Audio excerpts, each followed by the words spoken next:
Welcome to Thrilling Tales of Adventure. I'm Mardell, reading The People of the Mist by H. Rider Haggard. Chapter 37. I Am Repaid, Queen. Their position was terrible. Soa had escaped, and Soa knew everything. Moreover, she was mad with hatred and longing for revenge on Leonard, Otter, and in a lesser degree on Olfan the king. Had they succeeded in revealing themselves to the people, all might have gone well, for Otter and Wanna would certainly have been accepted as true gods, passed and repassed the gates of death scatheless. But now the affair was different. Soa would tell the truth to the priests, who, even if they were inclined to desert her father in his extremity, must strike for their own sakes and for that of their order, which was the most powerful among the people of the Mist, and had no desire to be placed under the yoke of secular authority. It was clear to all of them that if they could not escape, they must fall very shortly into the hands of the priests, who, knowing everything, would not dare allow them to appeal to the army or to the superstition of the outside public. The only good card they held was the possession of the person of Nam, though it remained to be seen how far this would help them. To begin with, there are always some ready to step into the shoes of a high priest. Also, Nam had blundered so extensively in the matter of the false gods that the greater part of the fraternity, whom he had involved in his mistakes, would not sorrow to see the last of him. These facts, which were perfectly well known to Olfan and guessed at by his companions, sharpened their sense of the danger in which they had been placed by Soa's resource and cunning. Indeed, their escape was a matter of life and death to them, and to many hundreds of their adherents. If once they could reach the temple and proclaim the re-arisen gods to the people, all would go well, for the army would suffice to keep the priests from using violence. But if they failed in this, their death warrant was already signed, for none of them would ever be heard of again. No wonder, then, that they hurled themselves despairingly upon the stubborn doors. For an hour or more they labored, but all in vain. The massive timbers of hard wood, 6 inches or more in thickness, could scarcely be touched by their knives and spears, nor might their united strength serve to even stir the stone bolts and bars that held them fast.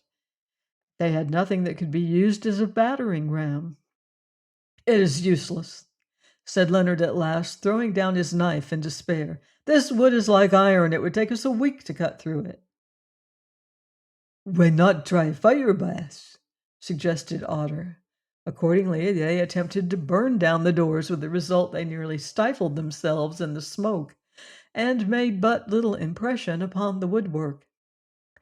At length they gave up the experiment. It was a failure, and sat looking blankly at each other as they listened to certain sounds which reached them from the passages, telling them their enemies were gathering there.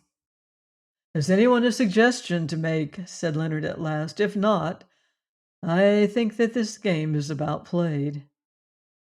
"Best," answered Otter, "I have a word to say. We can all go down through that hole by which I came up to you. The water dweller is dead. I slew him with my own hand, so there is nothing to fear from him.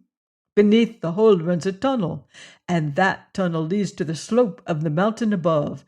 At the top of this slope is an ice bridge, by which men may reach a fair country if they have a mind to." "Then, for heaven's sakes, let us cross it," put in Wanna. "I have seen that bridge," said Olfan, while the captain stared wonderingly at the man whose might had prevailed against the ancient snake. "But never yet have I heard of the traveler who dared to set his foot upon it." "It is dangerous, but it can be crossed," replied Otter. "At the least, it is better to try it than to stay here and be murdered by the medicine men." "I think that we will go, Leonard," said Wanna. "If I am to die, I wish to do so in the open air. Only, what is to become of Nam? And perhaps Olfan and the captains would prefer to stop here." "Nam will go with us wherever we go," answered Leonard grimly. "We have a long score to settle with that gentleman. As for Olfan and his captains, they must please themselves." "What will you do, Olfan?" asked Wanna, speaking to him for the first time since the scene in the other prison. "It seems, Queen," he answered with downcast eyes, "that I have sworn to defend you to the last. And this I will do, the more readily because now my life is of little value. As for my brethren here, I think like you they will choose to die in the open, rather than wait to be murdered by the priests." The three captains nodded in assent to his words. Then they all set to work.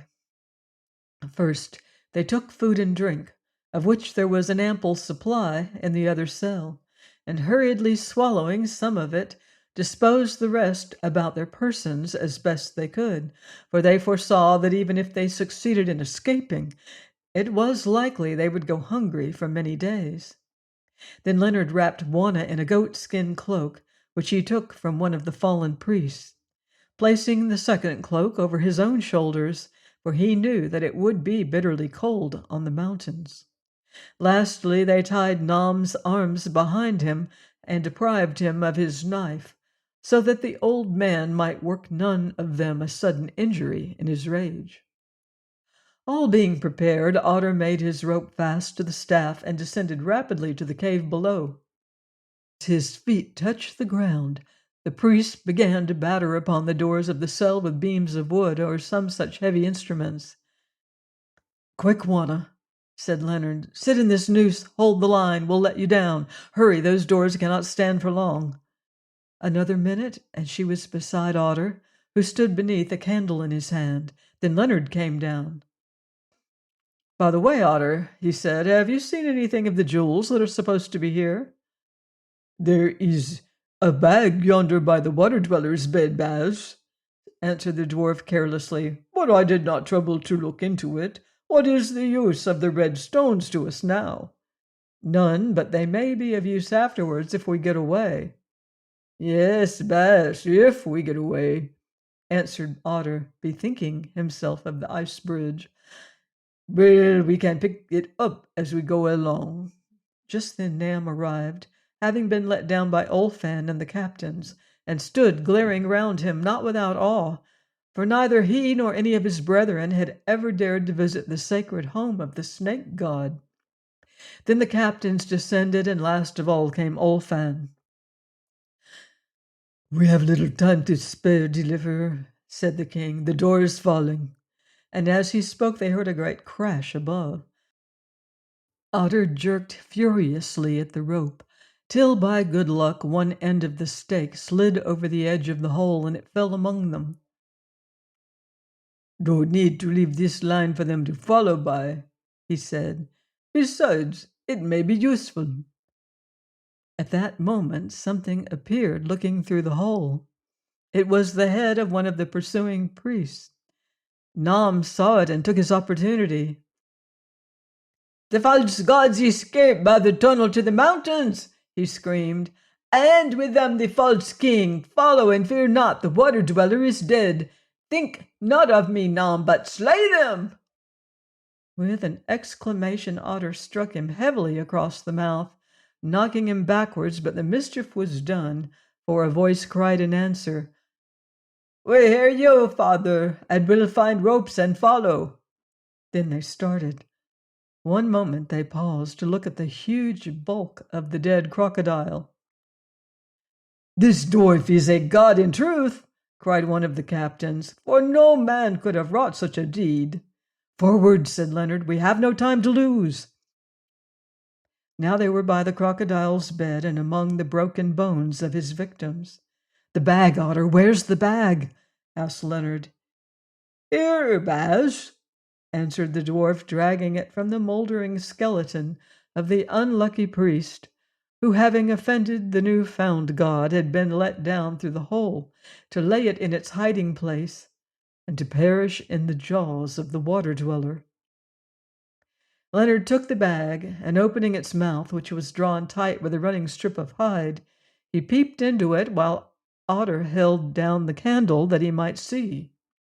From its depths came a glimmer of red and blue light that glowed like the heart of some dull fire. "It is the treasure," he said in a low tone of exultation. "At last the luck has turned." "How much does it weigh?" said Juana as they sped onwards. "Some 7 or 8 pounds, I should say," he answered still exultantly. 7 or 8 solid pounds of gems, the finest in the world. "Then give it to me," she said. "I have nothing else to carry. You may have to use both your hands presently." "True," he answered, and passed the string of the bag over her head. Now they went on up the smooth, sloping bed of the stream, suffering little inconvenience, except from the cold of the water that flowed about their ankles. "The stream has risen a little, Bass, since I passed it this morning," said Otter. "Doubtless this day's sun has melted some snow at its source. Tomorrow we might not have been able to travel this road." "Very likely," answered Leonard. "I told you that our luck had turned at last." 20 minutes more, and they reached the mouth of the tunnel, and passing between the blocks of ice, found themselves upon the mountainside. But as it chanced, the face of the moon was hidden by clouds, which is often the case in this country at the beginning of the spring season. For whereas in winter the days are almost invariably misty and the nights clear, in spring and summer these atmospheric conditions are frequently reversed. So dark was it indeed that it proved impossible to attempt the ascent of the mountain until the day broke, since to do so would be to run the risk of losing themselves, and very possibly of breaking their necks among its numerous clefts and precipices. After a minute's hasty discussion, they set to work to fill up the mouth of the tunnel, or rather the cracks between the blocks of ice that already encumbered it, with such material as lay to hand, namely lumps of frozen snow, gravel, and a few large stones, which they were fortunate enough to find in the immediate vicinity, for the darkness rendered it impossible to search for these at a distance. While they were thus engaged, they heard the voices of priests speaking on the further side of their somewhat inefficient barrier, and worked harder than ever, thinking that the moment of attack had come. To their astonishment, however, the sound of talking died away. "Now where have they gone," said Leonard, "to climb the cliff by another path and cut us off?" "I think not, deliverer," answered Olfan, "for I know of no such path. I think they have gone to bring heavy beams, by means of which they will batter down the ice wall."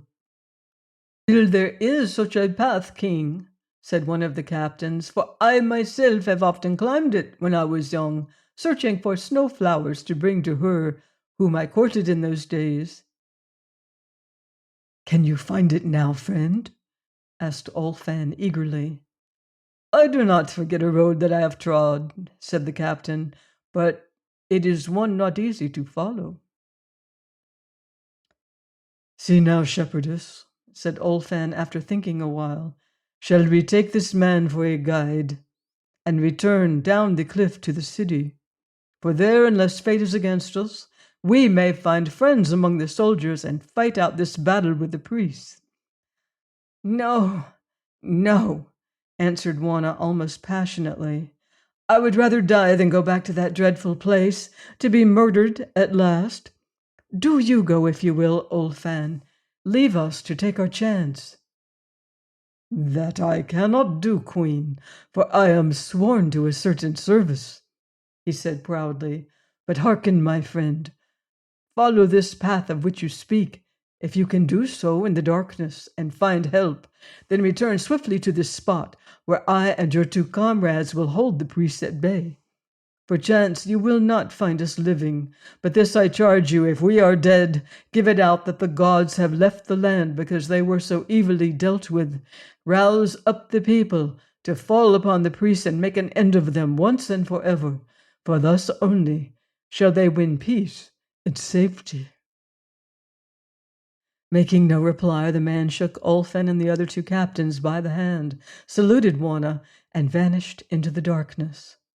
Then they all sat down in front of the mouth of the tunnel to wait and watch, and very glad were they of the goatskin cloaks which had belonged to the priest, for as the night drew towards the dawn, the cold became so bitter that they could scarcely bear it, but were obliged to rise and stamp to and fro to keep their wet feet from freezing. "Leonard," said Wanna, "you do not know what passed after Nam trapped you." And she told him all the tale.